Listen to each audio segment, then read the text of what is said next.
Hey folks, hope you guys are having a great Wednesday. Welcome to the show.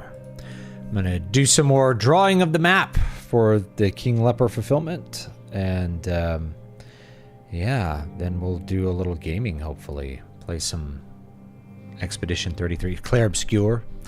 It's a fun game. Overall, I would recommend it for people who are looking for really good aesthetics, and it's just a great, the art direction in it's really great. I haven't gotten that deep into the story, so I can't say that much about the story. I kind of like the setup. It's very unique and very kind of hallucinatory or surreal, which I like.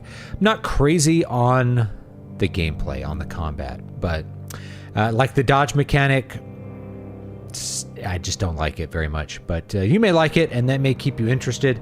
I remember one of these like forgotten classic MMOs called, or not MMOs, RPGs called The Last Remnant that Square Enix put out a long time ago, had this kind of timed button press mechanic, but it wasn't necessary. Whereas in Expedition 33, it's pretty necessary for you to land all those dodges and parries to survive.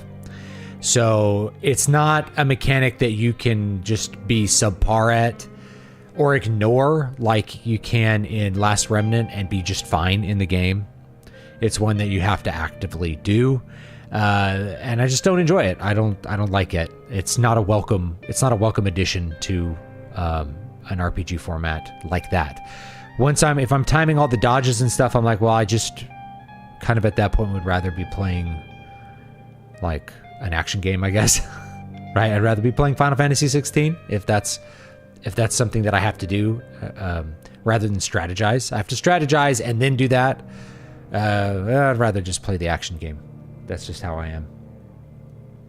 How much would you say a good price is for an editor to edit a 70,000 word manuscript? I actually can't answer that question appropriately, so I'm not going to try. You can shop around.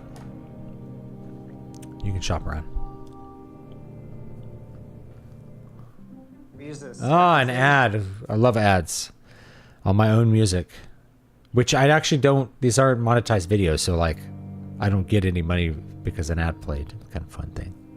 All right, let's draw a little bit. Oh, yes, I was saying I was going to do that. So I'm going to draw some more of the map. Yes, finally got the proof copy in. It took about 14 days to get a proof copy from Ingram Spark, aka Lightning Source. I paid for the expedited like printing, and it was not expedited. So I would never recommend that someone do that. Rather, plan for them to be just slow as dirt in doing anything. Now, I'm glad I ordered a proof, though, because I haven't worked with this printer before, and there's always some things that are a little bit weird. I think it looks great. So I think it's a great looking book. Here's what the jacket looks like. Now, the jacket, I just gave myself a paper cut. The jacket is darker than it will appear on this camera. So it'll come out a little bit darker. So I may lighten the color a little bit. It's a very deep green, which is what I wanted, a very dark green. And I designed it in the CMYK color space, but the black is too high. So that happens. Every printer has a different way of kind of converting your files to print. And, you know, I'm familiar with how Amazon does it, and I know how to design a good one for Amazon. This one is just a little bit more black than I wanted. It still looks good on the camera, but when you see it in person, if you're looking at it in any kind of yellow light, it's going to look almost black. It's just very dark. There's nothing wrong with it. Nice cream colored map on the back. You get, in general, it looks great. The interior looks great. All of the images and stuff, my custom drop caps, everything is printed very nicely. Everything looks great. Here's a custom drop cap there. So I did that. I designed a custom set of drop caps for my readers, which I think they'll enjoy. A lot of this stuff you're going to get when you just order the Amazon version. It just won't come with like this jacketed edition. It'll be a big, thick laminated edition, which for durability's sake is actually better. But people like the jacketed look. It looks more like what you get out of a bookstore, so people like that. Here's what the cover looks like. Smooth cover. It says King Leper, Stuart. Pretty basic stuff that you would expect out of a regular hardback. So there's a couple of other eccentricities about the way it handled the files. Like the page numbers are a little too close to the bottom, so I will probably move those up 1/8 of an inch. So that's an alteration, as well as I'll need to put everybody's name in it that is a backer. So make sure you filled out your survey if you were a backer, so that I can have your name in the thanks page here. Right now, there's a lot of placeholder names of just like your screen name that I don't have there. So I'll be working on kind of filling that in with people that have updated their surveys since I ordered that 2 weeks ago. So I'll probably put in the book orders tonight or tomorrow, which means that if all the lag is the same, the signed copies will be going out towards the end of the month. So fulfillment was supposed to be in May, so they'll be mailed at the end of May. And for people who don't want a signed copy, I should be able to mail it directly to you, so you'll get it earlier, and then I'll have the digital files available as soon as I can finish this map. Or maybe I'll make the books available first, and then we'll finish off the map another night. I don't know. It's huge. So this map is, I think I figured it out. It's like 20 times bigger than all the maps that I put in the books, including the map in King Leper. So it's gigantic. And of course, it's taking me 10 to 20 times as long to draw it, which one ought to be able to expect. So all the fulfillment's winding up, or we will be winding that down, and I'll get the signed copies mailed out just as soon as I can. Fortunately, Ingram Spark is a really slow printer for these sorts of things. So, yeah, that's just what we'll do. So I'll make a couple tweaks to the files. I'll probably pull the black out of the cover a little bit, even though on the preview it'll look too bright. This is just one of those things that you kind of learn as you go by printing, is different printers handle black in different ways and dark colors in different ways, so that sometimes things which are black are really black, and sometimes they end up coming out gray. And in fact, I think if I had picked a matte cover for the art, which I'm not a fan of matte covers for these sorts of things, then it would have appeared more green, because it actually would have soaked up less of the ink, as weird as that sounds. But like the glossier tends to emphasize the black better. So anyway, that's what's going on with that. Let's take a look at the map here. Here's another ad. Ads. How many ads on a 20-minute piece? I've had 3 so far. So there's an ad every 3 minutes on this 20-minute long piece of music. Where was I? Where are we going here? Not there.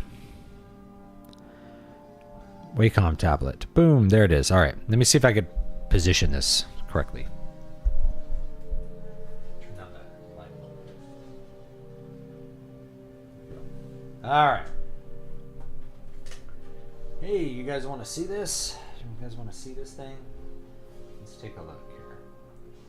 I'll show you what it looks like.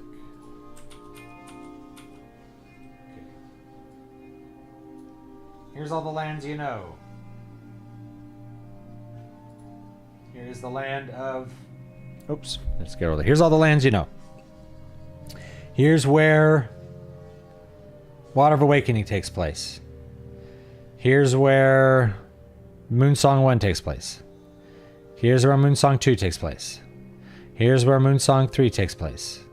Moonsong 4 will take place here.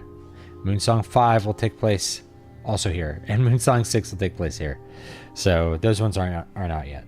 The book that I wrote live, The Prince of Dusk, takes place here. King Leper takes place here. Needle Ash takes place here. And Al-Shafalda takes place mostly here, but also up in here. So this whole area, it's a little bit bigger. We haven't gone to this land yet. This is Detalia. This is a large nation that an empire actually that we haven't even dealt with. And then the Drysenith Empire is out over here. This is their whole giant area here. And I haven't filled this in. This is going to be mostly wastelands, but I'll figure out some details to convey that, so that we can see this is like a desert-like area up here. And this is all forest. So we'll draw forest coming up over here. This is the Dobovold, which goes all the way up around here. And this is a wasting desert. And yeah. Toll Bay. Call it the Toll Sea, I think. This is the Daedalus Sea. We'll label some things. So that might be a fun thing to do for this one, is to do a little bit of labeling and kind of see where things are before we do all of the features. So I have features here will be like little things of swamps and stuff. Let's zoom in a little bit so I can show you kind of how I constructed this for anyone that hasn't seen this before. So here's the old maps. So I just kind of redrew them and in some cases traced over them to get them more or less working together harmoniously. And this will be able to inform me on where some of the type should go and what some of it should look like. Okay, I'm going to do some color coding, I think, for this one to keep it nice. So I think I'm going to use like green for all of the country names. I think I'm going to use the same font I've used, which is Aniron, which is the font that I've used forever. I'm open to other fonts, and I'm happy to explore some other fonts if you guys think I should do like a different font for this map. But I think the Aniron looks nice. It's the font they used for like the credits of Lord of the Rings. So that's what that is. Yeah, you could put a giant sandworm, yeah, right? Like I could put like a sandworm there. And you could put like a dragon over here. There be monsters.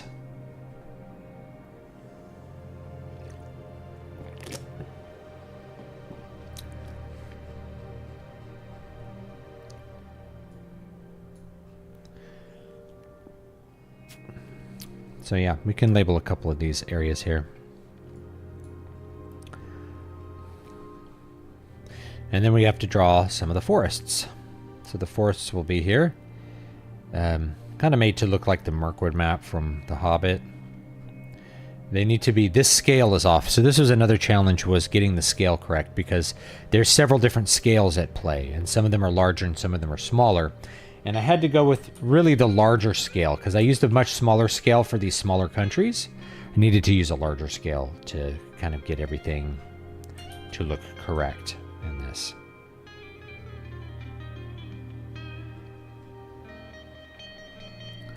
So we'll zoom way in to get like the forest scale correct, and we'll pick like a good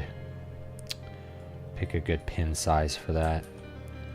I'm thinking for the forest scale, we're actually going to have to use, this scale. Because otherwise it's going to be like too small. All right, why don't we make some text, because that'll help guide us. We can always create like a whole layer of text here. So for one, we're going to put like Letheria here. So I'm going to do that, and I'll show you a couple ways that I do it, so you can learn how I do it. So I take a text file here. We're going to write Letheria, not in this cool sci-fi font. We're going to change it to Aniron.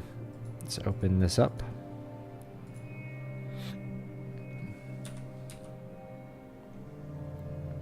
Aniron regular. There it is. Okay. We are going to make its color, because it's a country. I'm going to choose let me pull the color picker in here. All right. I'm going to choose like a green color, or maybe blue. What do you guys think is better? Blue? I think blue. I don't know. I'm thinking the green. Like this nice green is what I'm thinking. So I think that's a good color, green. Let's do that. Up here, we can do a couple of interesting things here. One of them is, we'll go back into the text tool here, and we can actually, did the menu pop up somewhere else? Okay. We can actually change its shape a little bit here. So it creates an arc.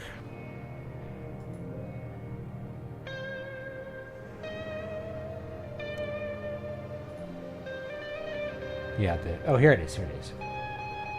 The dialog popped off the screen. Warp text. We're going to do an arc, and then you can kind of change the kind of severity of that arc. And you can also change how much, whether you want any kind of distortion. See that? Hopefully you guys can see that, right? So you can create different kinds of, like you can make it pop out this way or whatever. We're actually going to set those to 0. Sometimes you can do that if you need to correct a thing.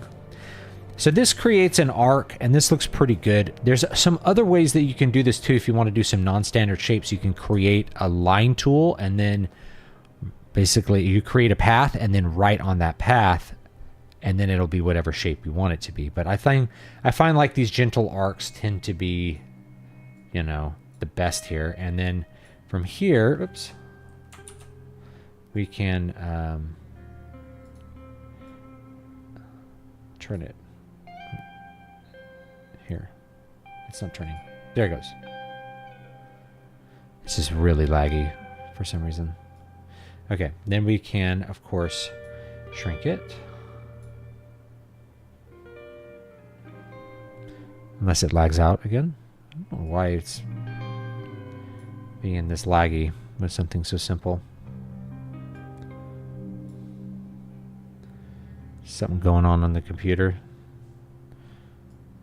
Yeah, I got a 16-core computer with 100 and some odd gigs of RAM, but it's still lagging.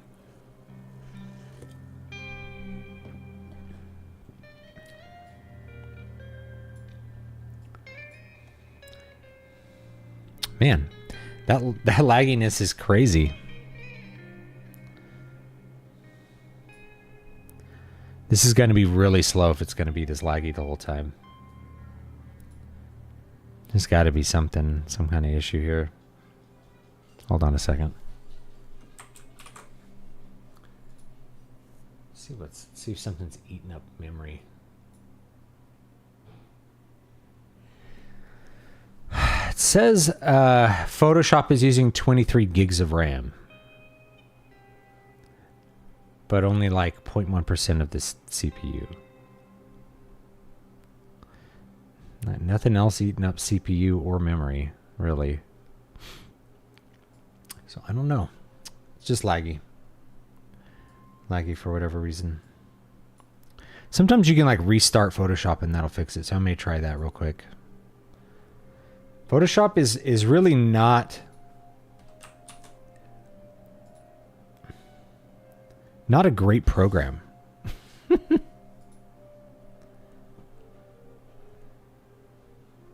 But it's the best that, like, people still haven't created a good Photoshop replacement.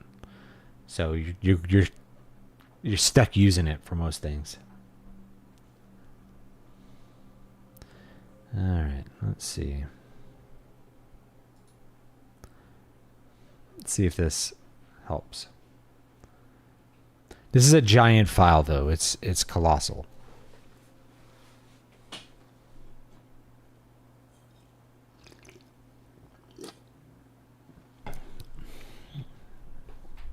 But like, yeah, the lag is just not acceptable.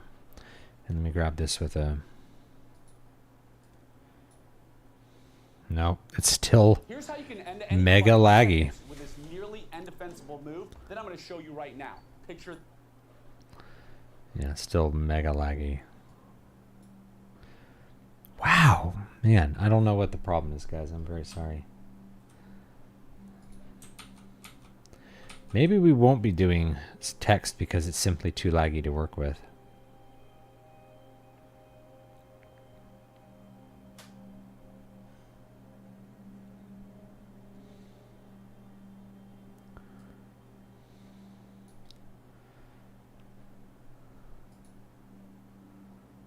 Yeah, look at that. Man, that is unacceptable. It's unacceptably bad. All right. Let's get in over here. I'll put in another one. Try to work with it quickly here. This will be virulent. Capital.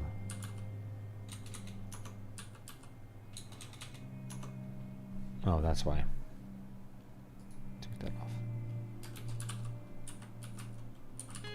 Berland. Okay.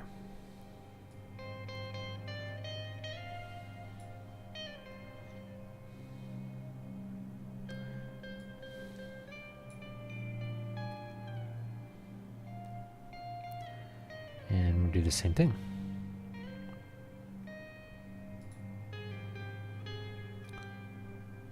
So you can also warp with like this tool, and that also works. But I feel like the warp on the text tool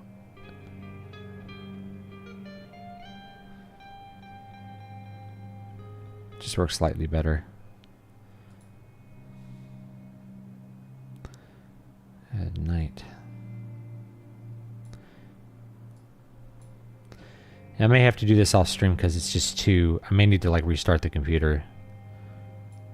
There may be some other kind of thing going on here where it's just unable to use enough memory.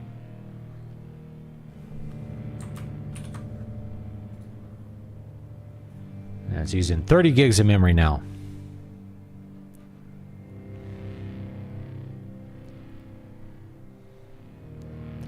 This is why when people are like, nah, you only need like 16 gigs of memory, I'm like, that's cute. It's cute that you only need 16 gigs of memory. I need a lot more than that.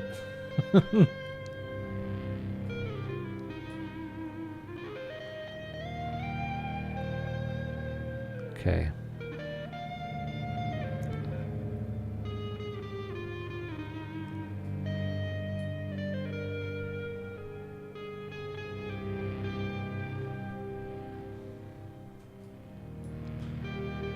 Just a little bit more. Okay.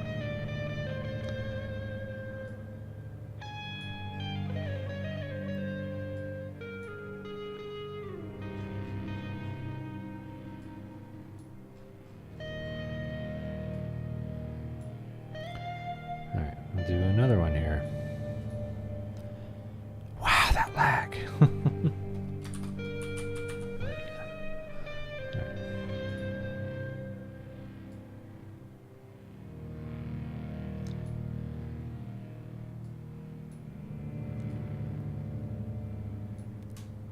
No, I didn't want it bigger. I wanted it... Still wanted it small. Oh my goodness. I don't know if anyone's dealt with like this amount of like interface lag in Photoshop before. But boy, it is unpleasant. This is a thing that should go really fast, but it's not, because of the amount of lag.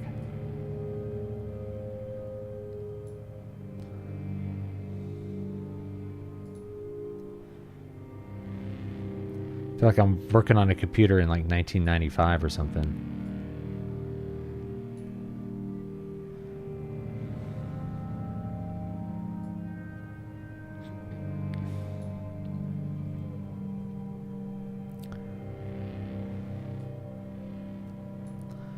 You ever get that feeling?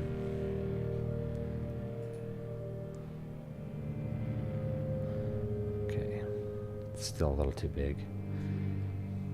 It's how the partitioned the PC market has become. The work PC people now use the tiny modems that have barely any memory because it's assumed everything will go to cloud. Well, the PC gaming half needs memory every few years. Yeah, the cloud, I mean, the cloud side people is another thing, and a lot of people come to the conclusion that cloud computing is actually not very economically viable. Because, yes, while you're not having to buy hardware, it's an ongoing expense, and when you actually buy the hardware, it often has alternate utility that can last for years. You know, that workstation may be outdated when it's 5 years old, but it is usable for clerical tasks or something. You know what I mean? So, like, anyway, that's just the word through the word on the street, so to speak. All right, let's click OK. Let it compute. Compute for a bit here.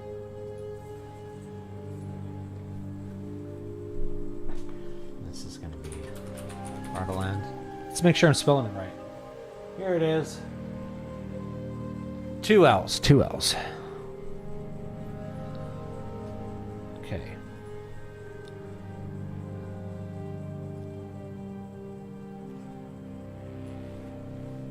What did I do here? I did it kind of that way. All right. Go this way.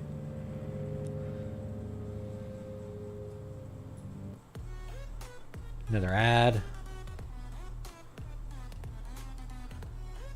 Make sure your ad has really annoying music. It's the most important part of any ad is that the music has to be freaking annoying. Have you ever looked into Affinity Photo? It's probably the closest thing to Photoshop. Yes. The thing is, it still doesn't have all the features Photoshop has. I hate that. It, right? Like, you know, if I was just drawing the map, Clip Studio can actually do all this. Probably even better than what I'm doing it with.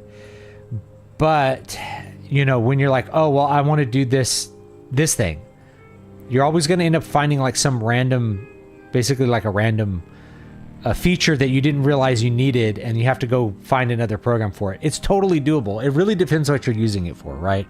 Photoshop, one of the bad things about Photoshop actually is the fact that it's so full-featured. It's so full-featured that it's a bloated mess, right? That's, you know, it's a bloated mess. But at the same time, man, my neck is sore. Yeah, it's a bloated mess, but like at the same time, that bloated mess is like, oh, well, I need to do this really one weird thing to get this thing to do it. You know, there's a lot of good alternatives, but it really just depends what you're doing it for. Like if I was just doing maps or just doing art, Clip Studio has a really great workflow. It does everything Photoshop does, and like better and more efficiently in a lot of ways. But the text effects, right? The text effects in Photoshop, I need them for a lot of things. So I can't use Clip Studio for this. You know, I've done some videos on like how to do, you can do a cover in Inkscape. I've done covers in Inkscape before that look pretty good. You know, they look pretty good, all things considered. Man, this is so laggy. It's almost impossible to do this editing.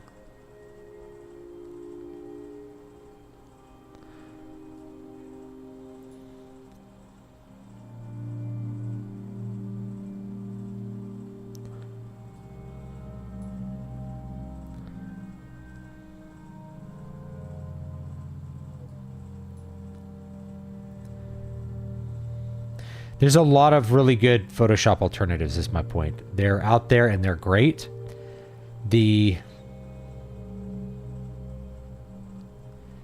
Literally the only problem is like just Photoshop has too many features. And so it becomes almost impossible to like not use Photoshop in some capacity. And I get kind of the same thing from so many artists. They're like, I wish I could not use Photoshop, but because it does all of these 4 things that I need to do in one program, it's more efficient. Or like there's no acceptable alternative for some random thing, some random other thing you do in there.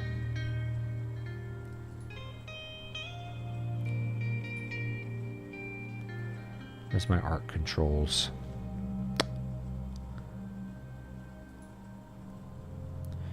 Here we go. A little shallower. Hit OK. And I'm gonna again try to tweak this guy. Oh my gosh, the lag. Yeah, Adobe has a lot of bloatware. Like Adobe Photoshop had a full 3D thing in it for a long time, and I actually used that. As crazy as that sounds, I used their 3D workflow to design several different sci-fi book covers and the cover of one of my albums. So like as bloated and stupid as it is, I used that feature, you know, and then they got rid of the feature. And so they also do this, is like they have a feature, people use it, and then what do? They just junk that feature when they feel like it. All right, let's do this other one.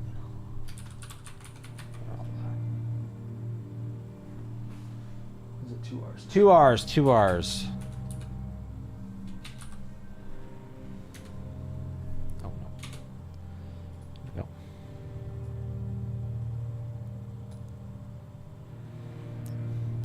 I'm gonna have to work on some other stuff with the map because the text stuff is just too laggy to like do. There's no reason it should have this amount of lag.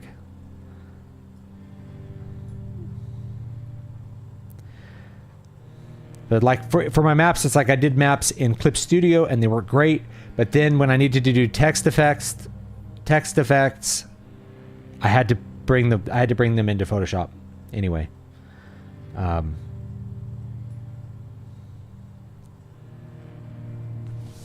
did I do it here? I kind of had it underneath, but I think it's actually going to work better to be.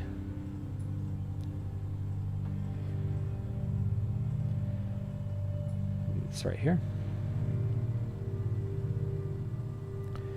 Make it a little smaller. Wait for it to catch up. Yeah, it's like we're back in the 1990s. You know?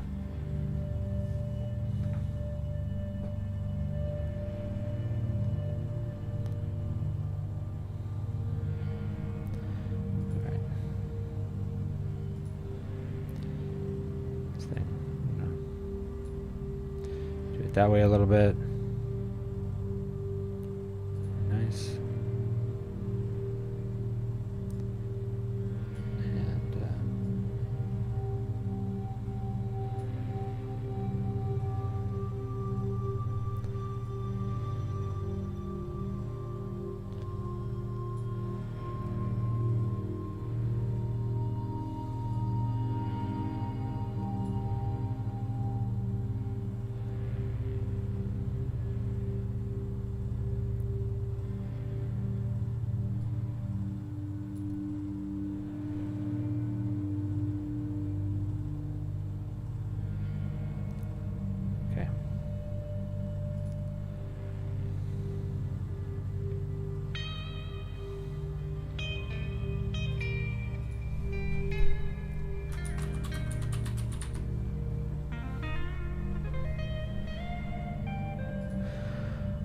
And what's cool is we can change a lot of these colors of stuff anytime we want as well.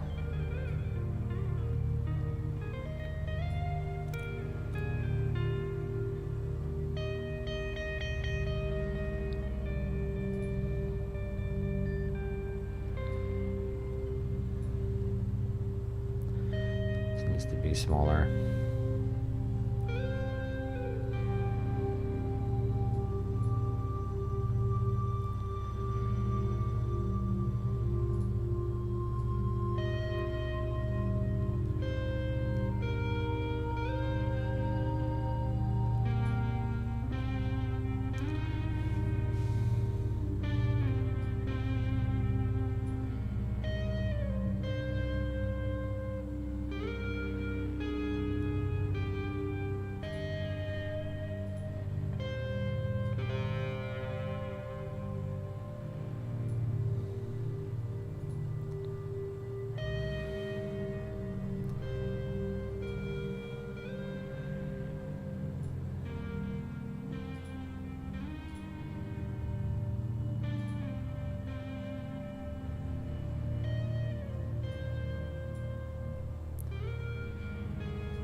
Man, so laggy.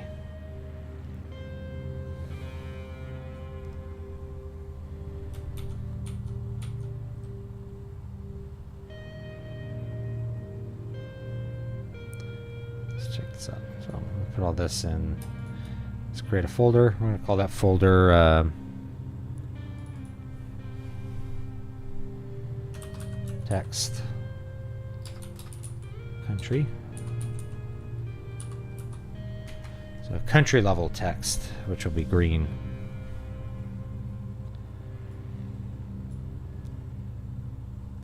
Roni and Letheria both look too big.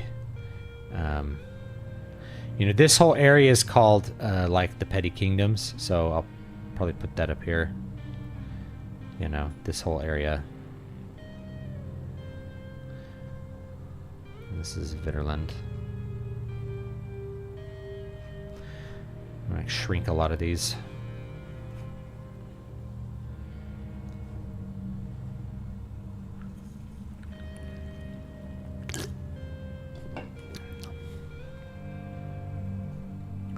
Another problem with Adobe is the fact that it's industry standard.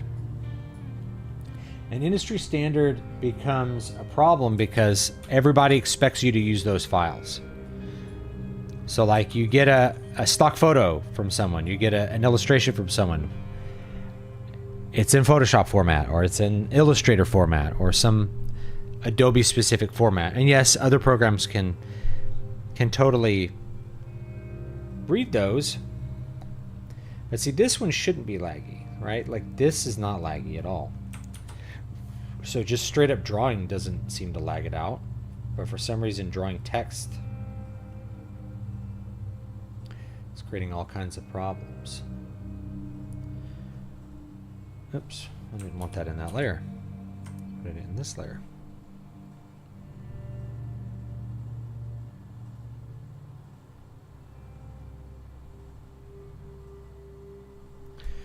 We'll go here. I'm just gonna smooth out some of these lines going into the rivers here.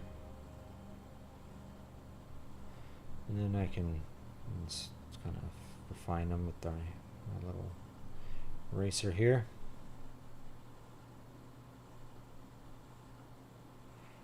Build that up a bit here.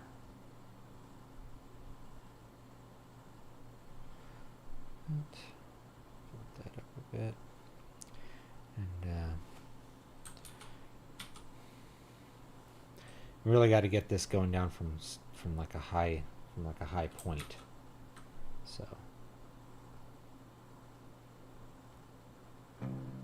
that's really how you want it to go.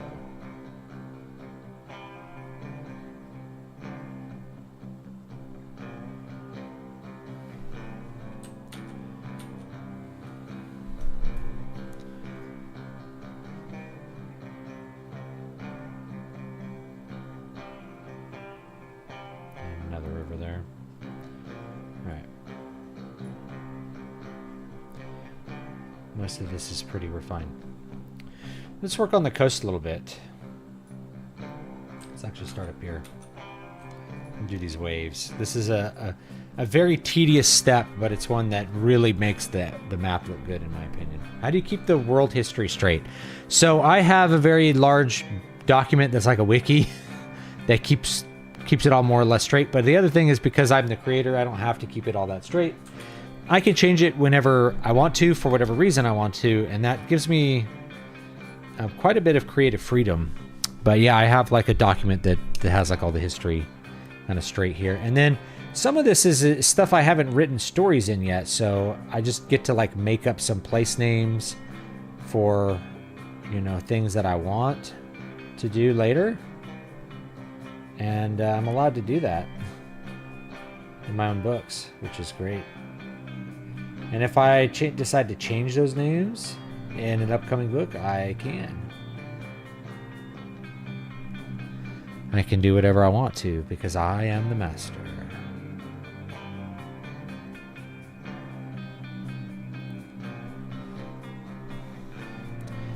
Yeah, alright. Again, we can go back to the coast here, kind of refine some of these areas here.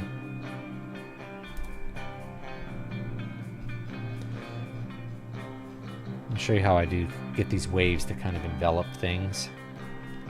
So it'll look pretty cool when it's all done. Actually, let me grab an eraser here. And because I work on these with separate layers, I can really like refine things pretty nicely. Get some good shapes going here. Kind of smooth that out a little bit. Smooth this out a little bit. Kind of get things a little more refined here. There we go. Let's go to the waves. call these waves. These are just sort of the sea outlines. Really just there to indicate like where we have a transition to water. Water of some kind. Anyway, let's start here. We're going to do line number 2 here. And as I go with further lines, what I actually will do is I will start to make those lines a little more loose. They don't follow the islands quite as close, right? So actually for this one, I think I might do its own wave right here. And we'll put another one around that one.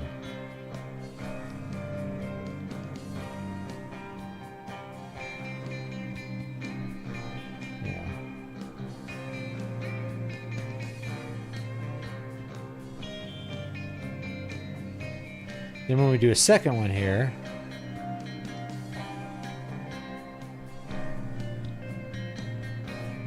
let me fix that a little bit here.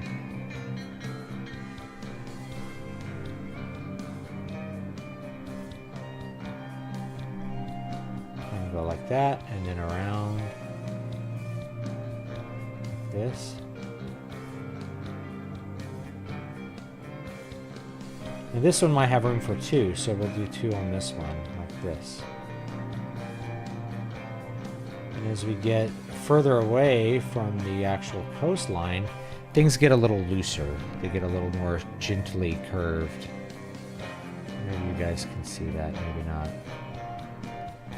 So this process does get a little bit easier as we go, because we don't have to be quite as precise as we go.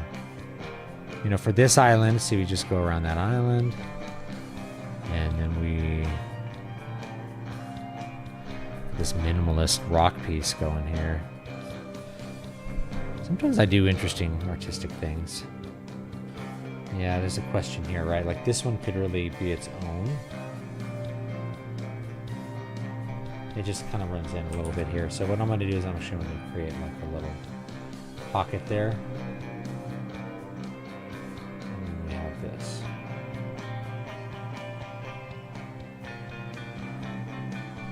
And you can create another little pocket there.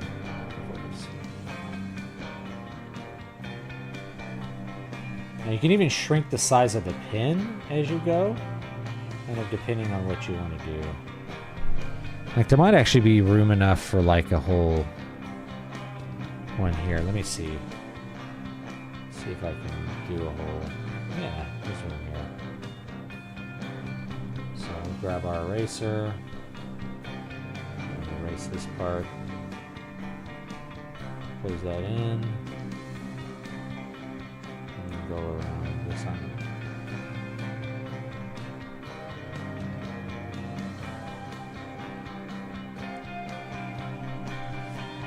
And I can go a little bit quicker than I went with these other ones, which is nice. Push comes to shove, you can do the Tolkien Jordan thing where everyone has 2 to 4 names they can go by. Yeah, that's true. Or just like reuse, like, here's Glorfindel. Is he the same Glorfindel? Maybe?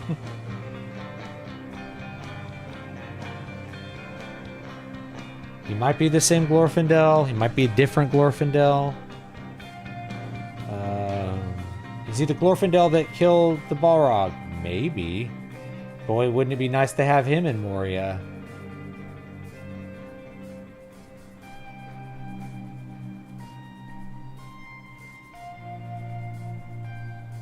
Another reason why I do this stuff digitally is that I can just quickly fix mistakes. It takes less focus.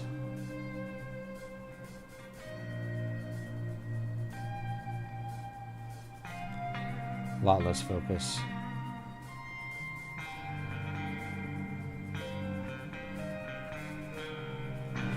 See, like the third one will kind of go around there.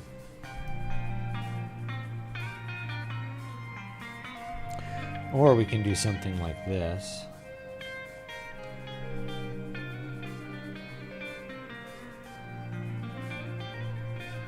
Which is, I'll just erase this right here. Rather than like redo. So we'll do this. And then what we'll do is we can actually do a second one here on this bigger island. The second one can envelop this island. That. And then for this part, we're really just gonna kind of do this.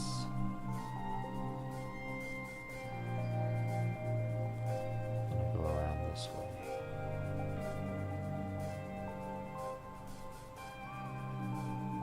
See, sometimes I don't like those decisions. I'm like, I don't like that. I'm gonna undo everything I did. Instead, I'm gonna do it like this.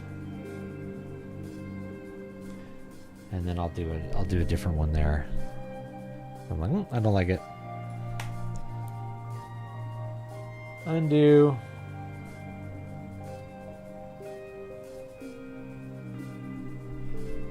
Undo. Being able to undo is really nice. Though there's also an advantage, I think, to working in ink where, like, you know that you need to do it right. I'm going to fix that a little bit here. See? And we'll get our mapping pen here. There we go.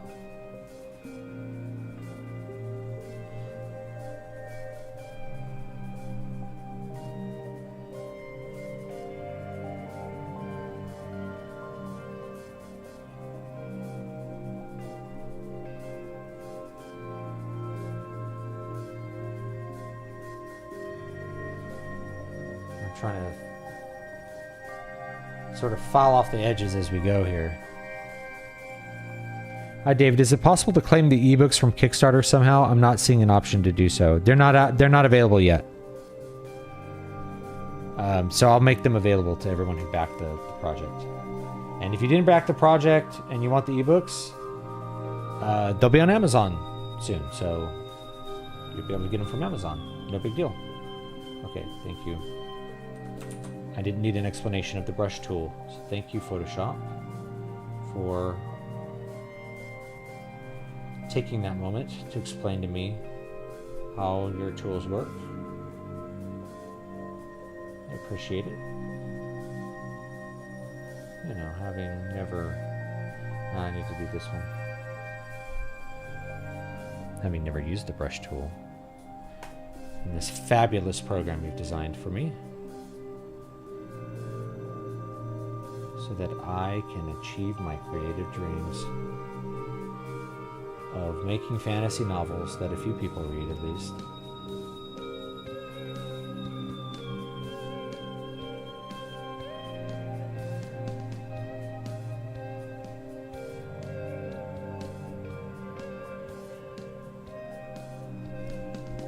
Coast here. And I'm going to refine that a little bit.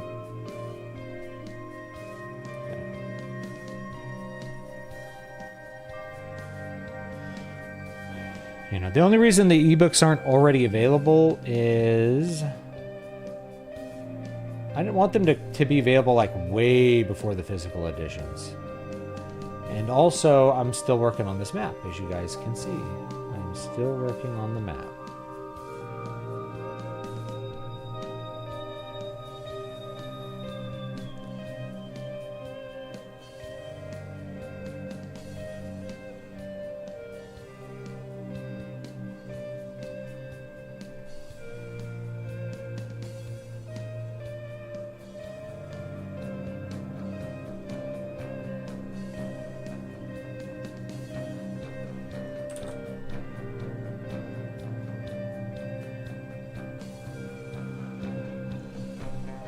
I want to get this stuff finished up so that I can get back to some other projects, including working on the music.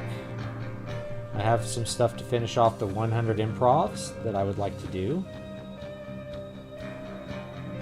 So if you haven't seen any new Zool music in a while, that's why. So I'm kind of planning what I'm going to do for the big 100.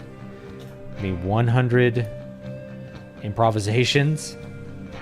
which is a pretty crazy amount when you think about it. Most people aren't going to do all that work to try to come up with 100 like unique things.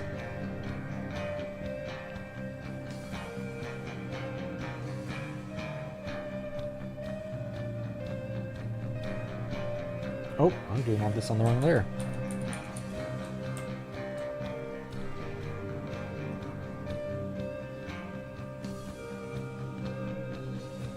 Wow, I did all that on the wrong layer, huh? Yeah. That's okay. We'll redo it.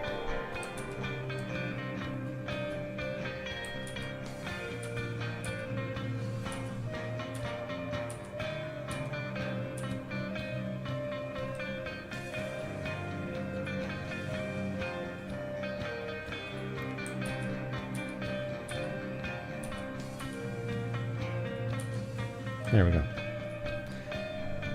There's a method to my madness as far as keeping these things separate, because you can do a bunch of effects on each of these layers that will do different things for you. Someone's texting me. I have a reverb offer for a guitar I put a heart on. I love how that works, but I'm mostly just trying to track prices on some stuff. That's why I'm putting it on the favorites. I'm like, how much does this stuff really sell for?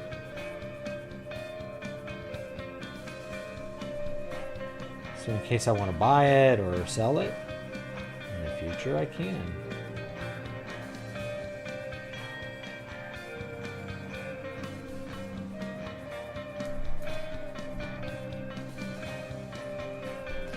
Again, the point of doing the map this way is really to make it very humanized.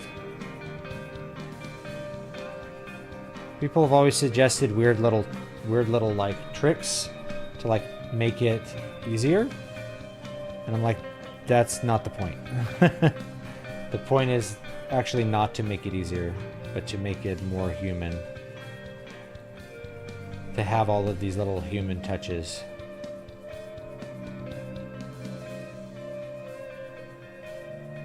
Same thing with the improv music. It's to keep it really human. You know, like there's this controversy over everybody's doing all this fake guitar stuff. I'm like, yeah, I get that. That's very dishonest and that sucks. But it doesn't affect me that much because I don't try to do that. I'm not trying to act with a pretense to Yngwie Malmsteen. If that makes sense.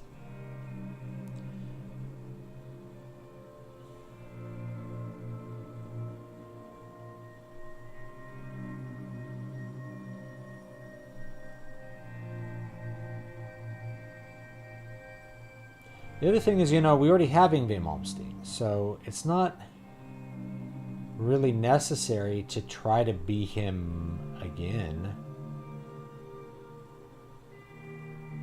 I get that people like impressive athletic guitar playing, but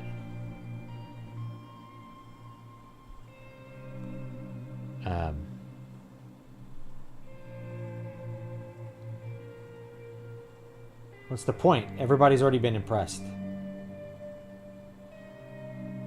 Kind of into oblivion, you know?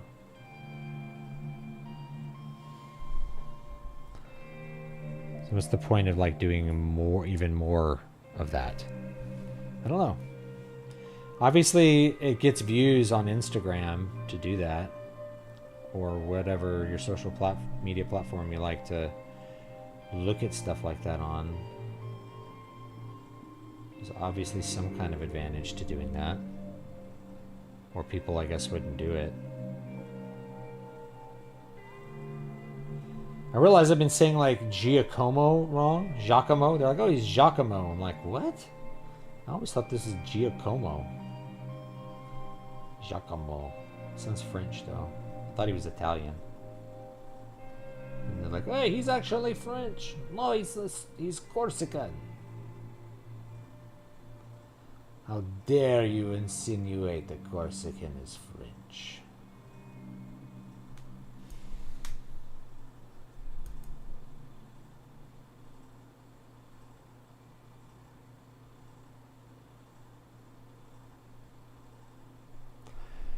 There we go.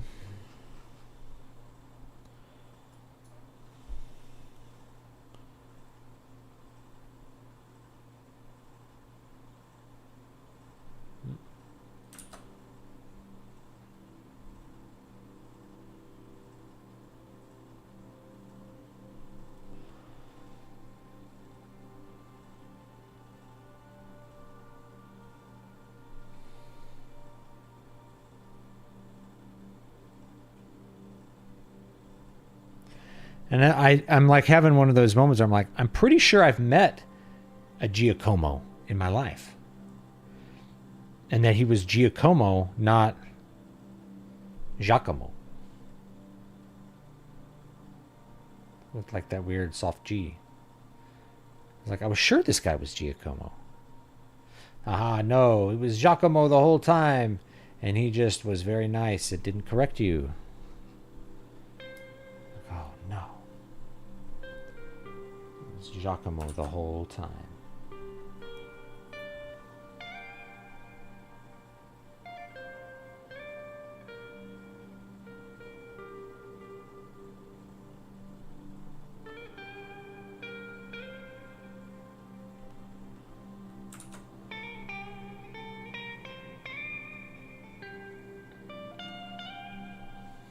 There we go.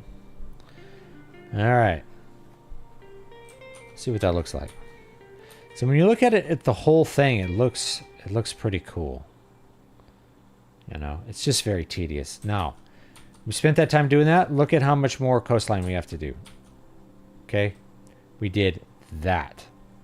We have to do all of this other stuff. You can see why it's taken so long. It's taken 20 times longer.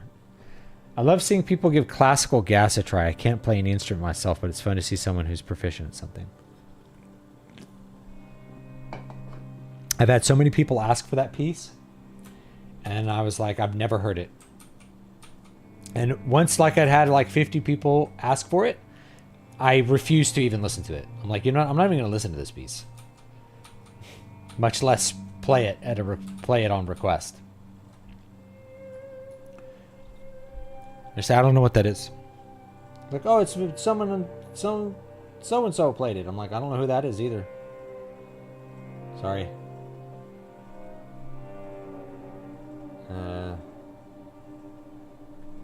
You know? I'm like, I don't know who that is. Who is it?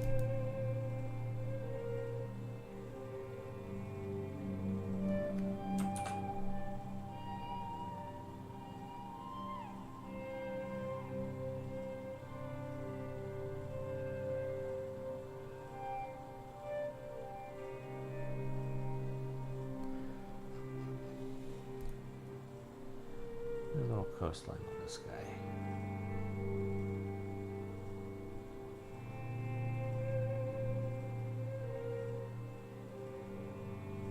My hand like sticks to the screen, you know? I need to get one of those dumb little gloves with like the fingers cut out that I see YouTube artists use. I need to get one of those. Your like hand gets like stuck to the screen. It's all annoying. Oh boy, I get to draw forests too. We should maybe draw a couple of the forests. I'm gonna draw a few more of these waves here, you know. Get a lot of that done. Try to work on that there.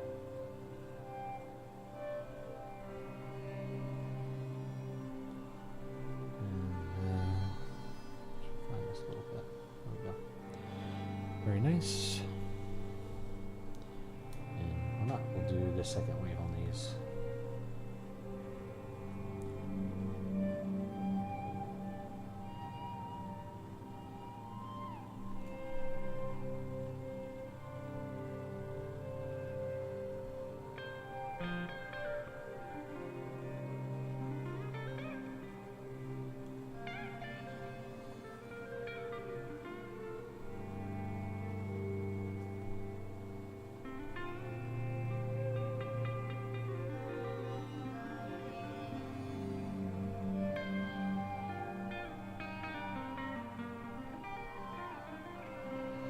think my kids are watching the Minecraft movie tonight. My kids know what Minecraft is, you know? Yeah. Leave that at 2 for now. Eventually you do 3. I usually do 3 around every coastline here. Just kind of grabbing some of these kind of unoutlined ones.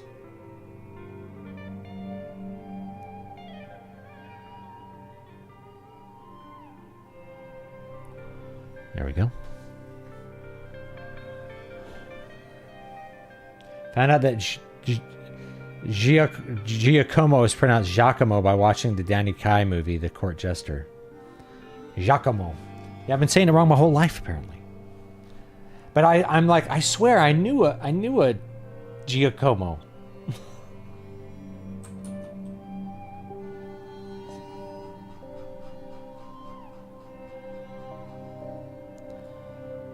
But, you know, could be just hallucinating that. Who knows? Let's see. We have a cool island over here. Maybe we'll get there in book 5 or 6. Oh, I didn't do this lake, so let's do the lake. Big enough that it has its own large inner lakes.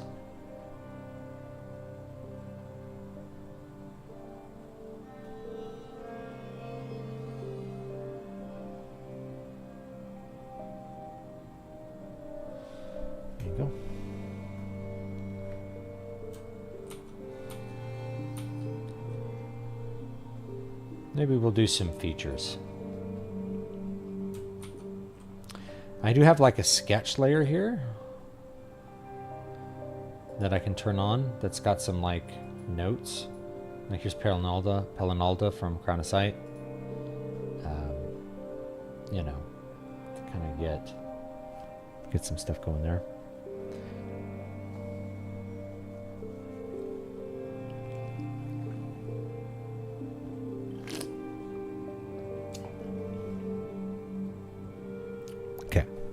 Go a little bit longer.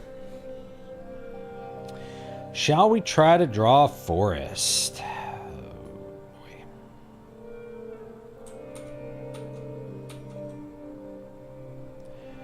Let's look at an example of a fantasy map for some inspiration, which is one by Tolkien that he drew himself. So I'm going to look it up real quick for you guys.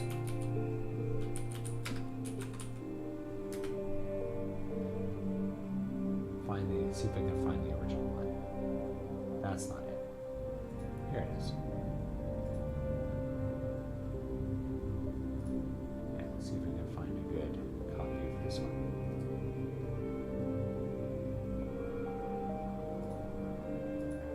Alright, so just as an example.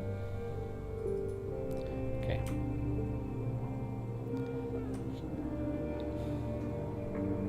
It's not getting any bigger.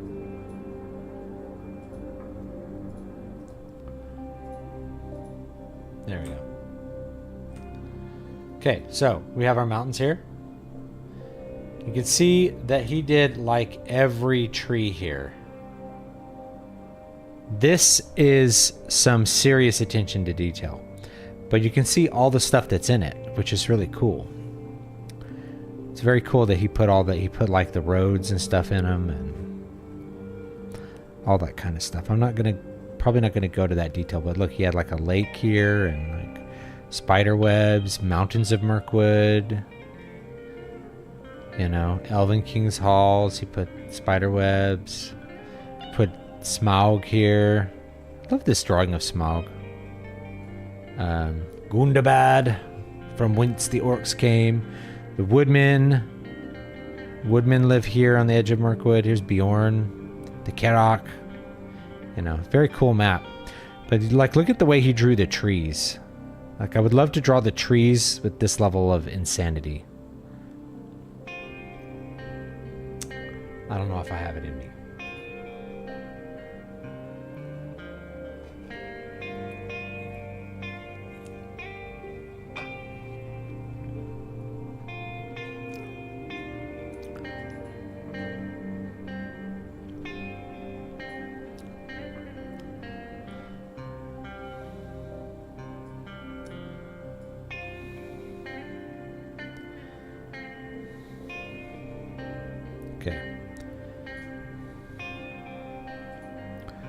All right.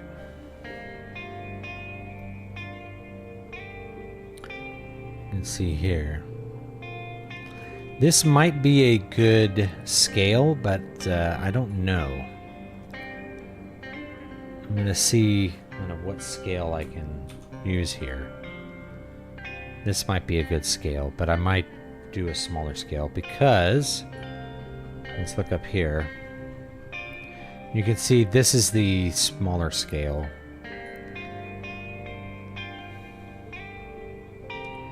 You know?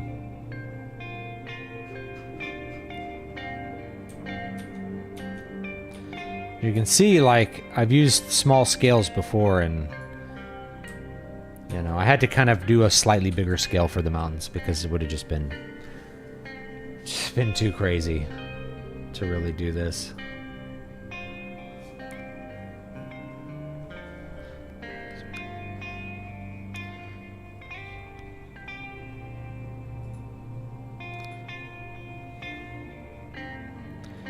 It's like, look how empty it looks. It's like text there. All right, sketch layer. Where's the old maps? So I'm gonna write in the sketch layer.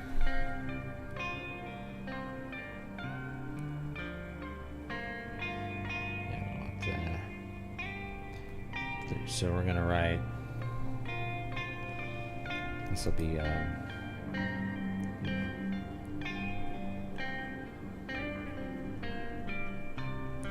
The double world.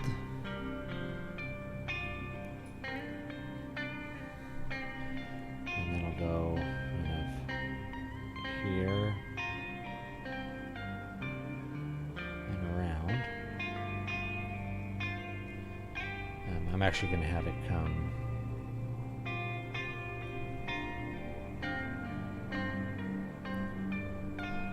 down here and out here. And maybe all the way around.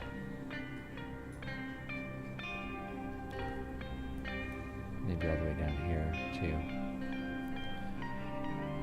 too. So that gives me an idea where this is going to be.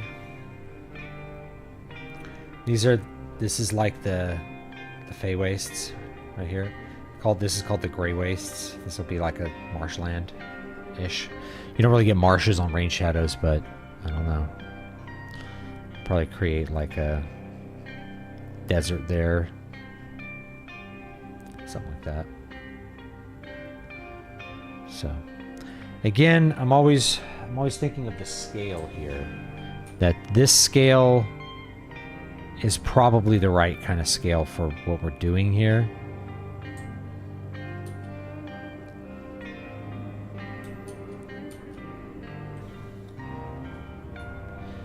Because the wolfwood will go all the way through here.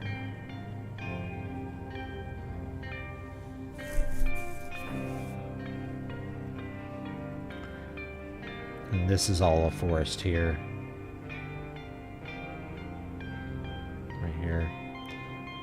This is forest. Like, you know, you think of older Europe, you're gonna have a lot of more forests.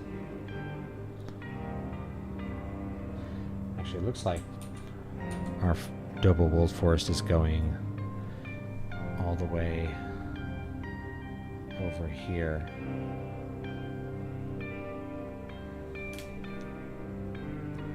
And I didn't quite draw all these mountains over here, so I may do that, but we'll see. And then, yeah, these are some old swamps here. All right, let's just get to drawing and kind of see what we can do here. We have...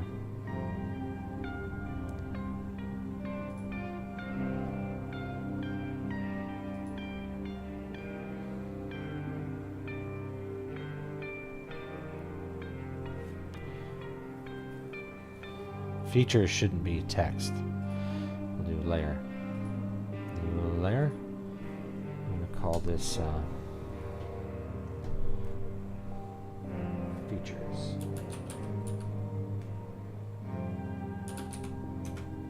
Okay, that's our features layer. get in here pretty tight here.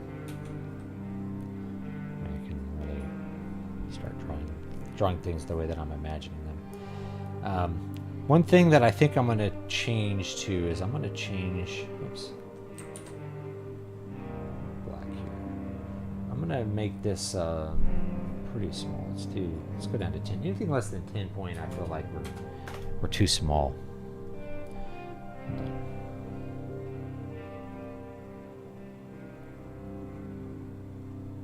Pull this up a bit. Coast. Let's refine this a bit.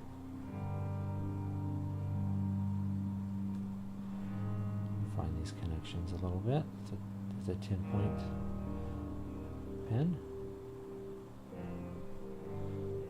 Before I do that, yeah, let's start drawing some trees. We'll just get started on the trees.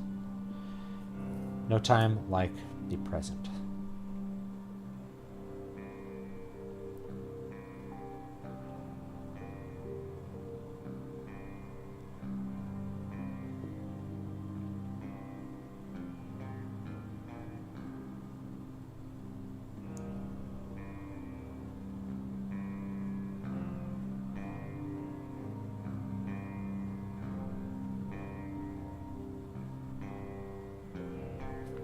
I didn't like that tree.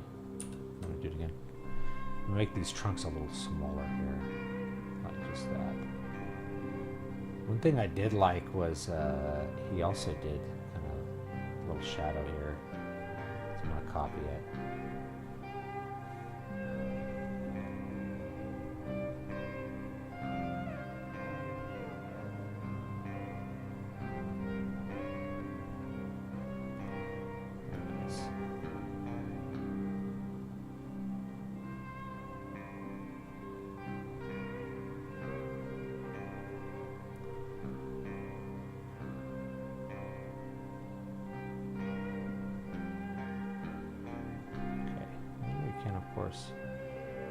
You know,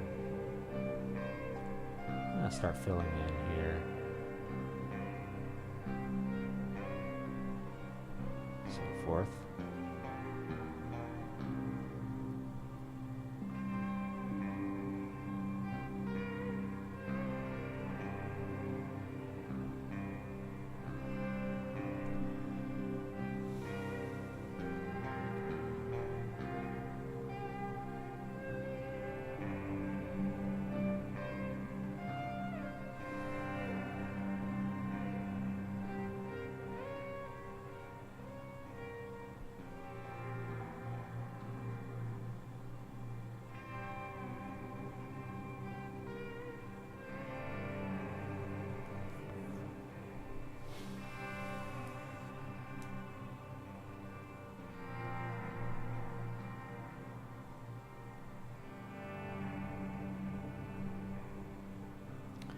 You know, if I really wanted to like dimensionize these as well, it would be, you know, be an extra, sort of extra level of stuff. I would probably, you know, like shade one side or something.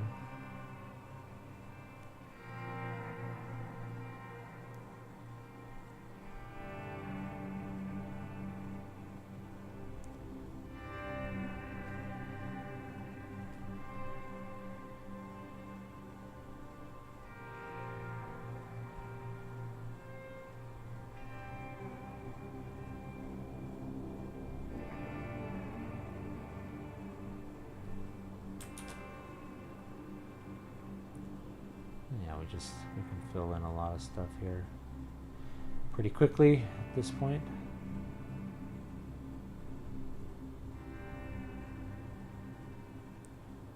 So we have like the edges kind of defined here.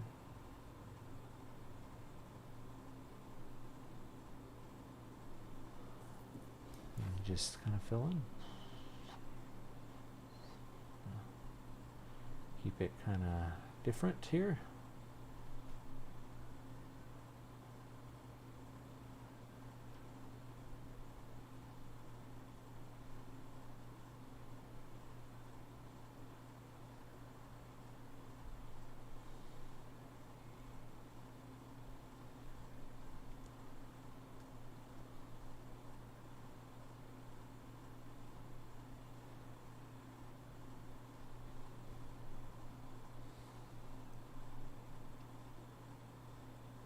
Hey everybody, it's Tony Robbins and Dean Graziosi. I have a question for you.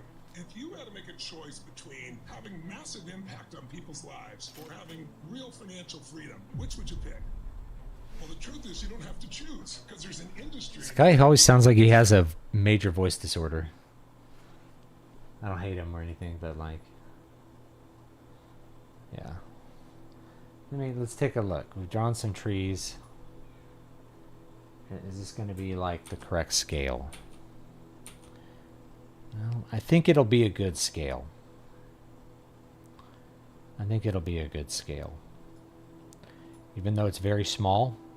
I don't know. Let's turn it on. So it's significantly smaller scale. It's closer to the scale at the top of the map, I think. Yeah, it's closer to that scale. I don't know. What do you guys think? Is it too small? Should I size it up a bit? I can always retry it at a little bit bigger scale. Like I feel like these might actually be too small. Or I can sit on it for the evening. Because I do feel like my features are going to end up being a little too small here. Like I feel like those trees are probably too small. Anyway.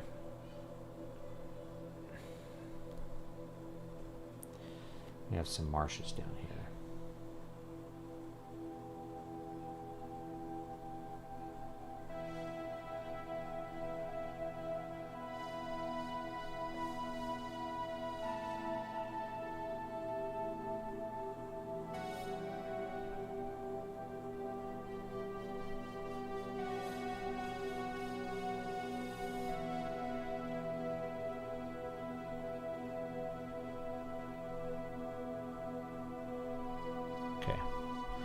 Yeah, I think that's going to be a little too small. I think we gotta try them a little bit bigger.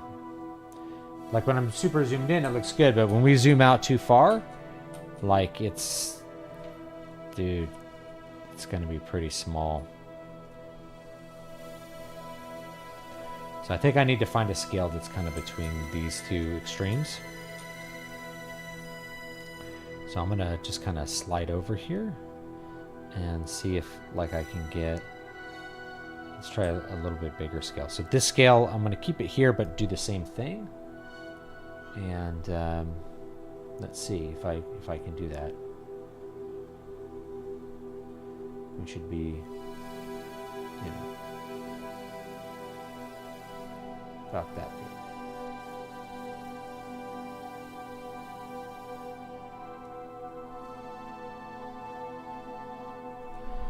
Alright, let's test that out. What does that look like? Alright, that's the scale. This is the scale that I want. This is too small, though it looks cool. This is the scale we want to use. It's not like a specific thing, right? Like we're not getting into it's exactly one, but you know, you get the idea.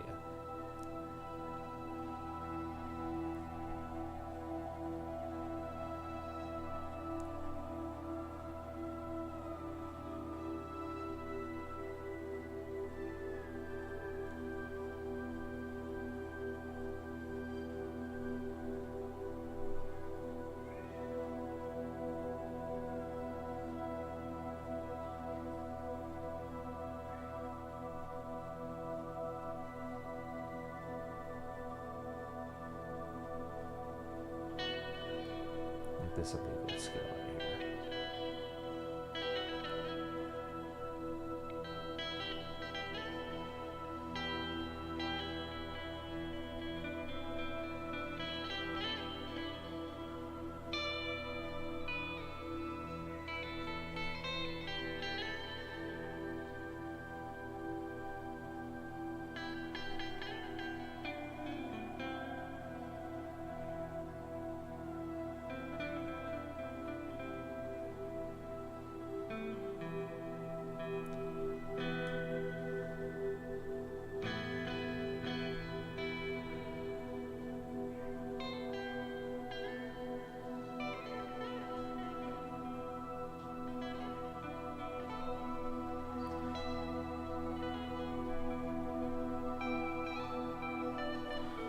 Like, listen to myself playing, I'm like, oh yeah, I went to like just like a little major mode for a minute.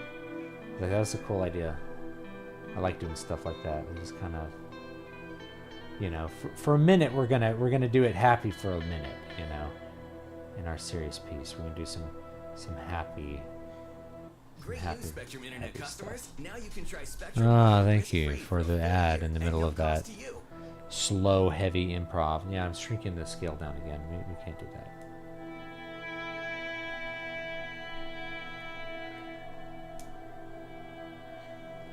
Do some trunks here, like this.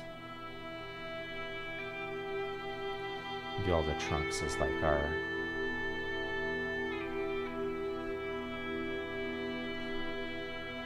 thing where we're doing our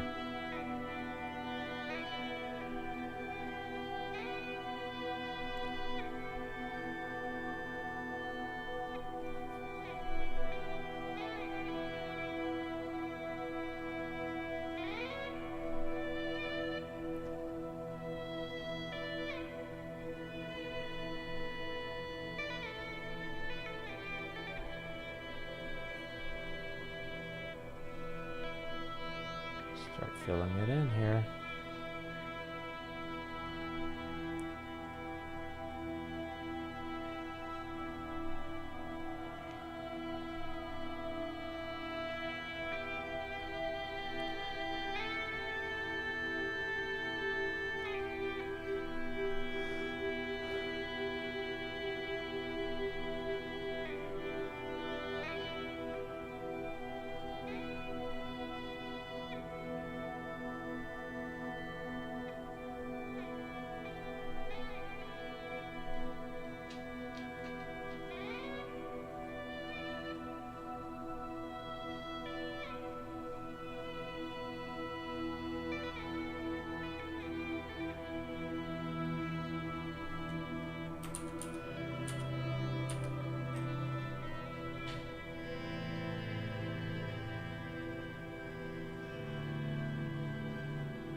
Working from you gotta work from the bottom up with stuff like this.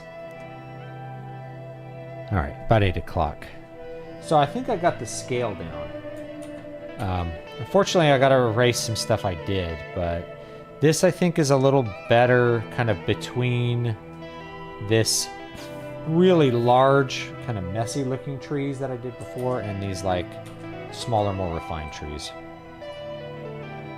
I might size them up a little bit more still as I go, just kind of fall into that rhythm of doing them.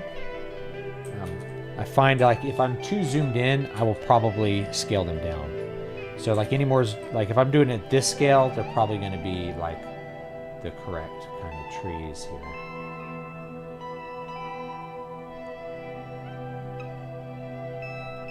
Like a good size here. Kind of fill these in. So But I do like to be pretty zoomed in because then I can really like get these fun details here.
Go.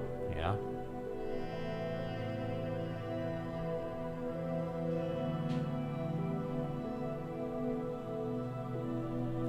Yeah, kind of work from the bottom up.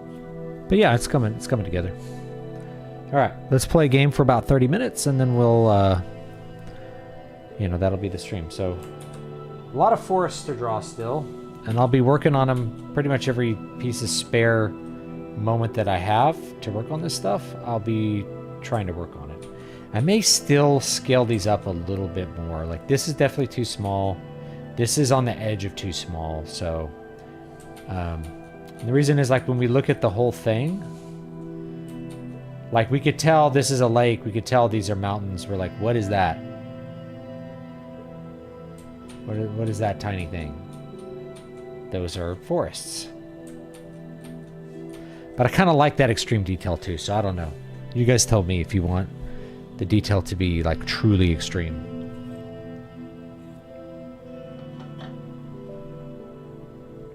So, all right, I'm just going to take a second to set everything back up here for something else. I would love to have done more text today, but I don't know where that lag is coming from. I'm going to see if I can figure out how to avoid that amount of lag when doing text. I've never had that happen. Could just be because of the size of the document. The document's really huge. How big is this? Canvas size is 80 by 60 inches at 600 dpi, I think. So if we do pixels, it's 48,000 by 36,000 pixels. So we're working at, what scale are we working at here? 48K. It's 48K. It's not 4K. It's not 8K. It's 48K. So it's massively higher resolution than anything else I've ever done, and it's much bigger. Like I said, about 20 times bigger. I figure this is probably, like 36 by 26 or something pixels, 3600 by 2600. This is 10 times that in each direction. So maybe 100 times bigger, right? So if each one of these is like, how many of these, this is the map behind me. So is there 100 of those? I don't know if there's 100, but we're close to that. It's a lot. Maybe let's say 50 times bigger. It's gigantic. It's a gigantic map. But I want to do something crazy big and epic for this project. I may still size up the trees. We may have to like get so that we're not losing the perception of this is a forest here. But if I go too much bigger, then we are going to start to lose our ability to portray forests here that are still going to be thick, big forests. I don't know. I'm okay doing like the crazy amount of tedium required to like get this to be what we want it to be. All right. Okay. Yeah. Let's do a game here. I'm gonna close this down. Where's my thing? See a little background I have there. Okay. You're disappearing for a second. And I'm going to pause that. Let's close down some tabs here. Let's pull this over here so that I can see what the hell I'm doing. Okay.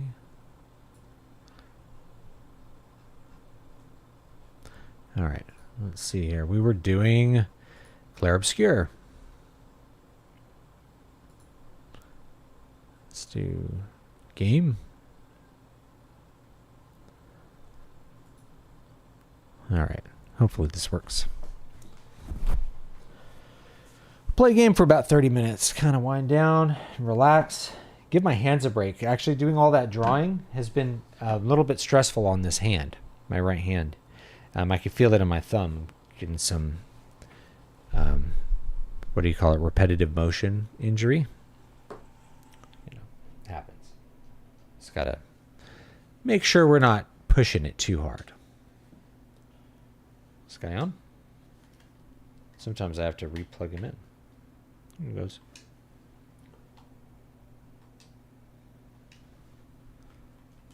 I'm gonna...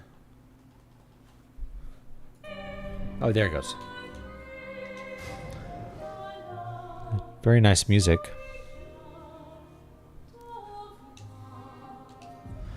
Alright, I came to some flying enemies. Alright.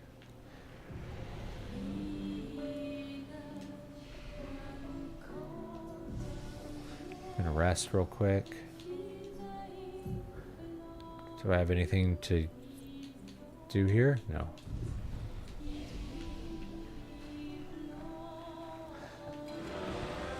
We have this guy. Oh, I think I have to press the R1 to like get the drop on him, you know. All right, let's aim and shoot.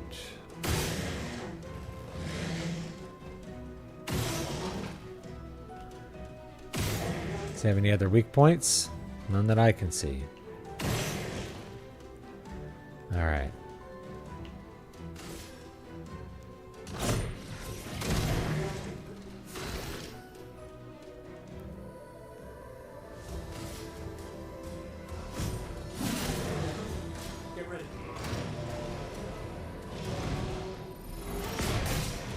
Yeah, see, I didn't dodge. I don't like having to learn how slow or fast enemies move and then dodging them as like an essential mechanic.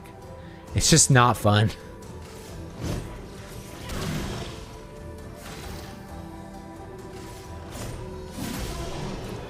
See, and then I want to go rest up right now.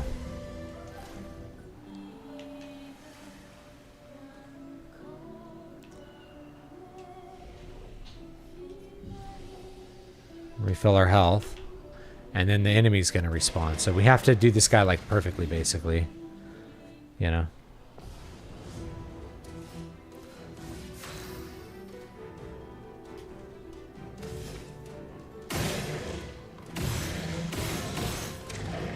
Whatever. All right. Skills. All right, we're just gonna attack.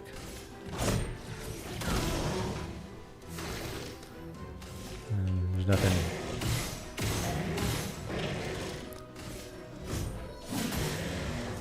All right.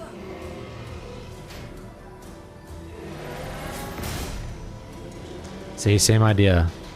A storm is coming.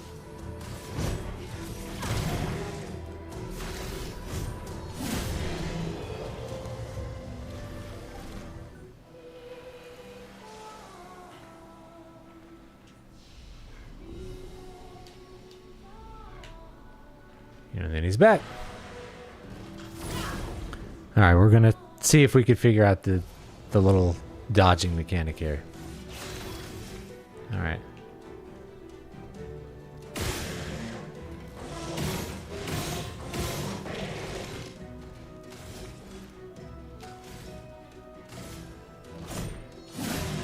A storm is coming.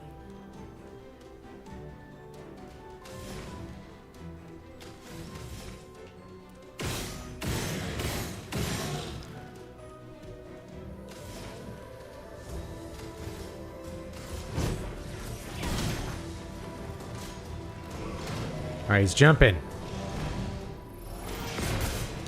Yeah, I can't. So stupid. I hate it. We'll just move on.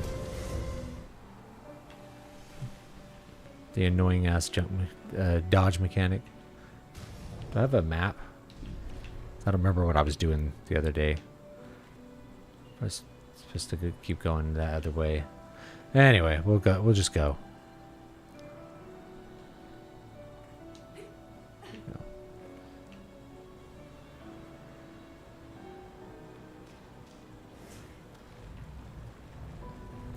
Chugging up the hill. Okay. All right, this is going to be like some flying guys. All right.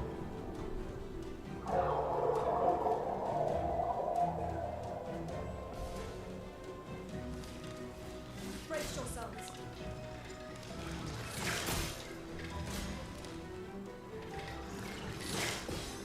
There we go. Apparently got to dodge really early. Flying enemies evade most damage from attacks or skills. Shooting is more effective against these enemies. Try to shoot the Volister. All right. Can I shoot him too? Him?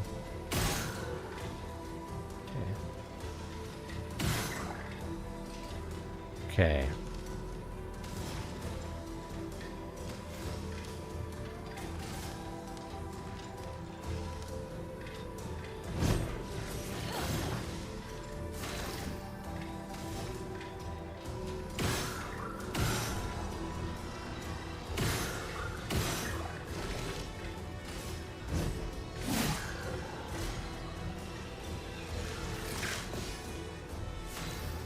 I really anticipate.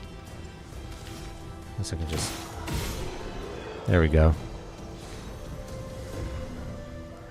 Yay, we leveled up. Chroma Catalyst. Now, there's a way to go up there, or you can go this way. I guess we should go this way to start. Blue trees. Something's disrupting the chroma around here. Be careful. Have like a fun little boss fight. Pretty trees.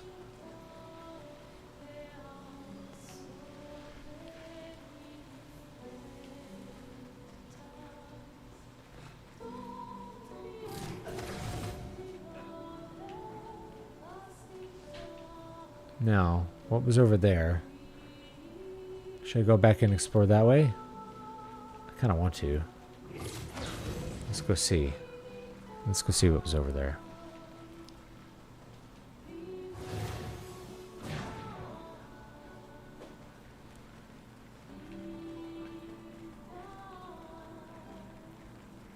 Alright, well, we have a guy here. Okay. Let's fight the guy. This one looks dangerous.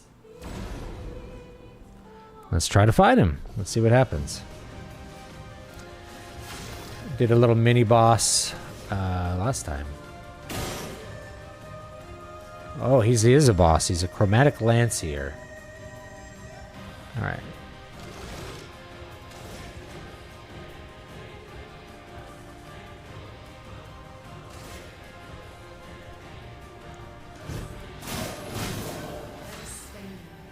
Oh, I pressed the wrong A. I pressed B instead of A. All right, let's immolation.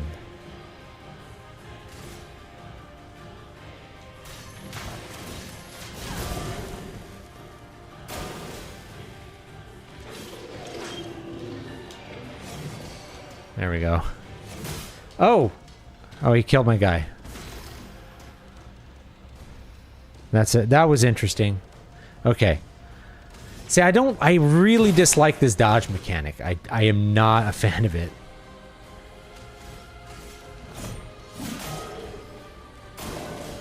You know, I just have to try this guy multiple times, I guess, to get the dodge down. So to know whether he's going to attack once or twice.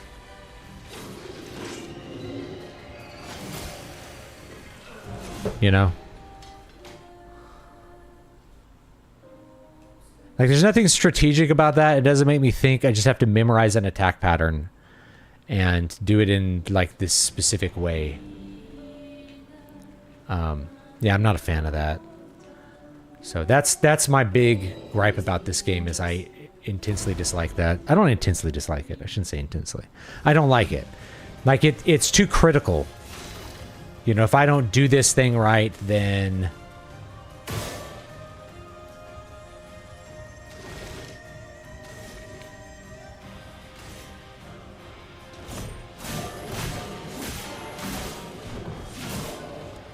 You know, if I don't do this thing right, then then I die instantly. Do you know what I mean? Like, that is not very fun for me. Just have to keep doing it over and over again, I guess.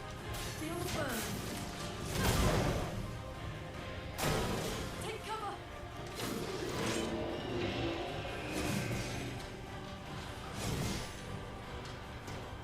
All right, so yes, I was able to dodge both of those and not die. So that's very nice. I'm going to heal my guy. I don't think it matters. Like, if I get hit once, I die no matter what. So might as well use, might as well stack some more fire here, you know what I mean? And then I have to time that little button press.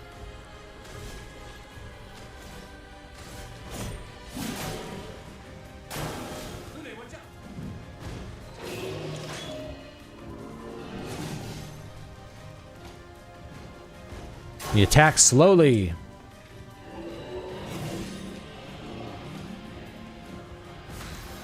All right. Ice Lance. Slows the target. Consumes this. All right.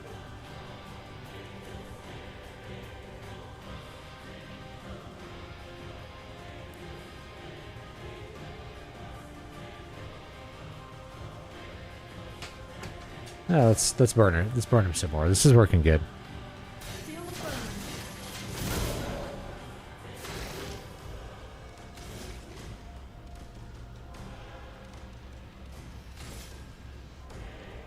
Take him down. Dodge Gustav.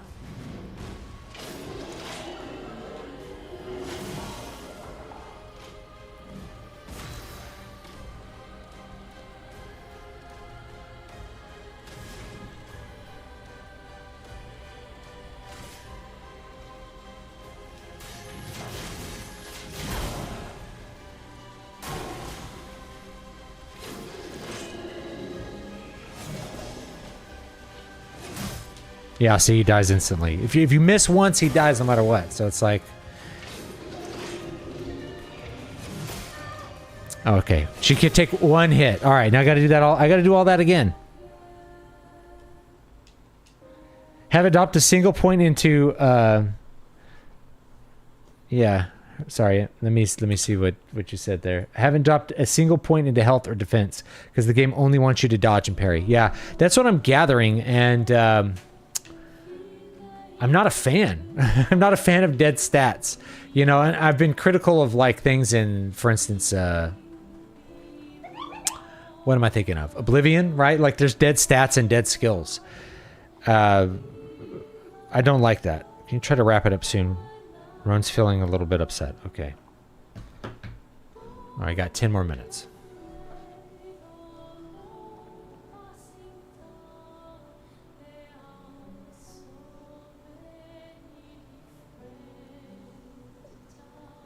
Alright, well, we gotta... Let's see if we can beat this little mini-boss, and then I'll probably call it a night. This one looks dangerous.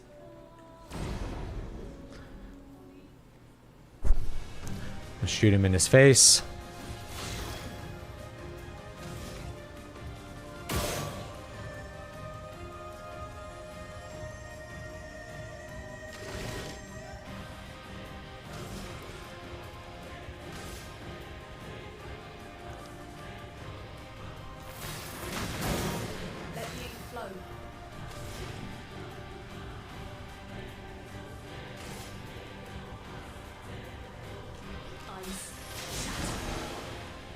Oh, he's weak to ice. Very nice.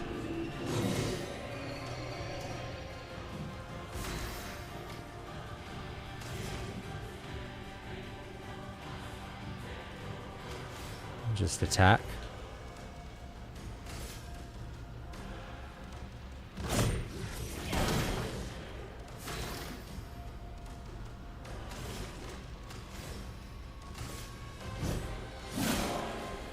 Get ready.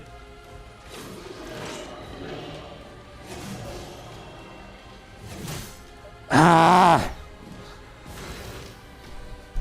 God, this.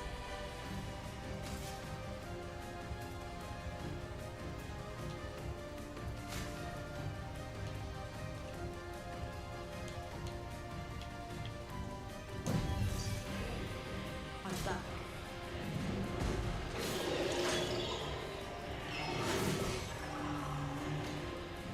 Let's push forward.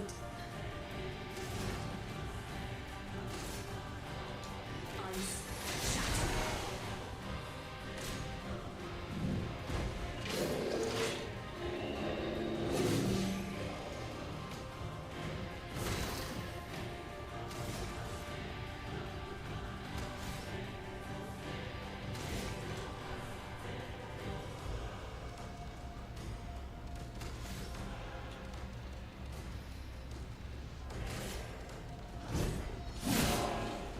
I'll do it.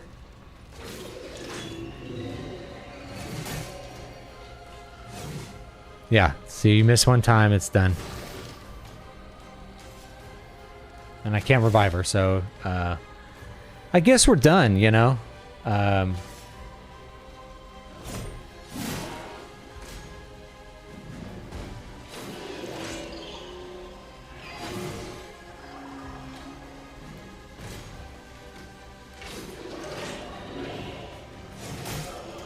Yeah, okay, I think we're done. I might try one more time. We'll try one more time.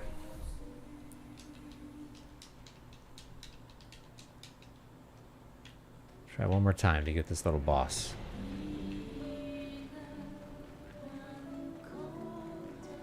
This one looks dangerous. Now that we've memorized most of his attack patterns, and hopefully we can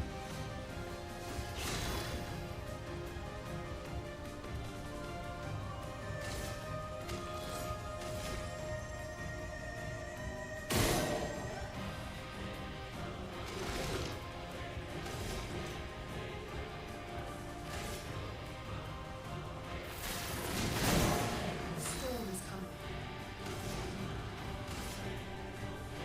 Ice. Shatter.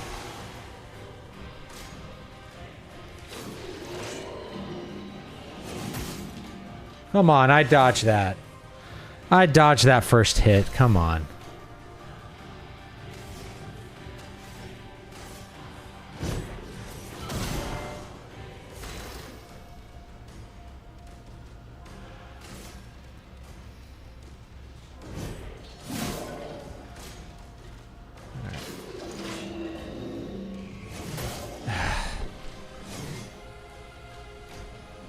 A storm is coming.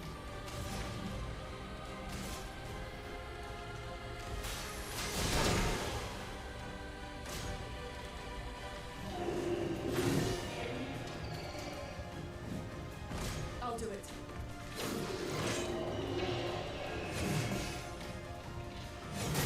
Oh, that's a 2. That was the one where he hits twice. Ah.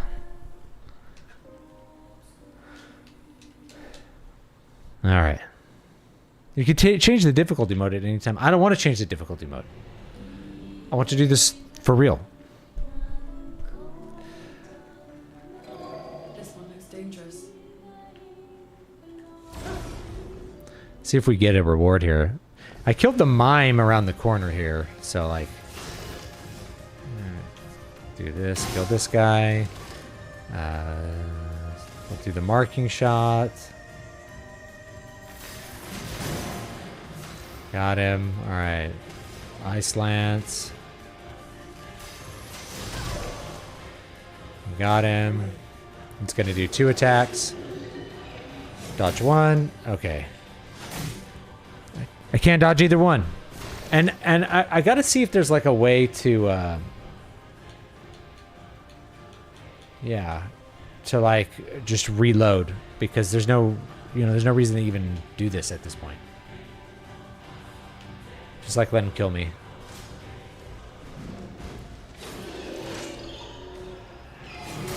Instant death. All right, then we just reload.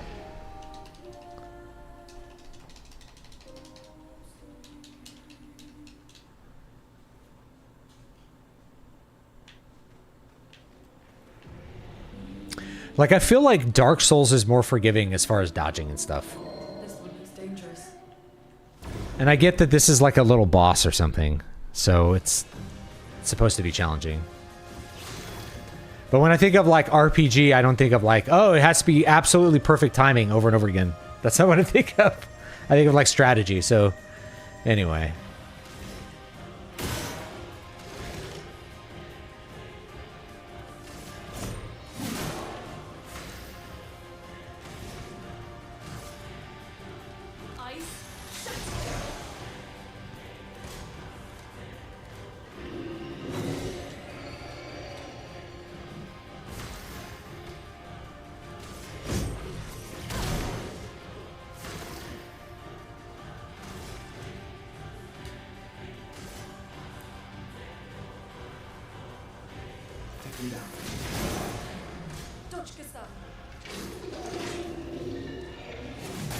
Come on. This is regular attack, so you just have to like count 1 1000, 2 1000.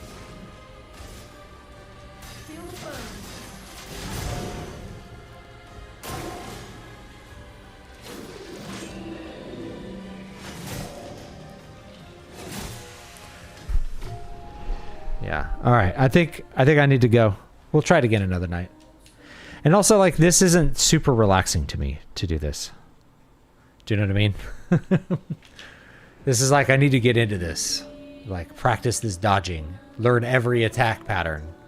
Because you can't take any damage. I think, who was it? Yeah, Michael, you had a good point. Like, is there any point to putting points in defense? Because the game only wants you to dodge and parry. So, like, why? And then, like, how much defense do I need to not, to, like, ignore that mechanic? Is there enough defense to where you can just ignore the mechanic entirely? I don't know. I don't think so. I think this game, I think if this game had positioning, stealth attacks, and traps, it could make up for the straight perfect requirements at times. Yeah. Like, to give yourself a little bit of an advantage. You know? Anyway, I think that's about it. My wife's asking me to wrap it up, so I will go ahead and do that. I appreciate everybody hanging out with me for a little bit and watching me draw the map and hanging out in the chat. I'll turn the light back up here a bit. And right there we go. Then I can show you the book again. Should be shipping soon. Should be shipping soon. So I have the proof copy here. This is what it looks like. Okay. Pretty much exactly what I said it would look like. So it's pretty good. I'm going to make a couple of corrections on the files, and then for those of you who are not wanting a signed copy, I should be able to ship it directly to you. And then for those people who want a signed copy, it'll ship to me first, and then I'll ship it to you. So there will be a little bit longer to wait on that. And then I'll have all the digital files out ahead of that as well. So anyway, that's about it for me for today. I appreciate everybody hanging out with me. I'll see you all next time. Have a great, great day.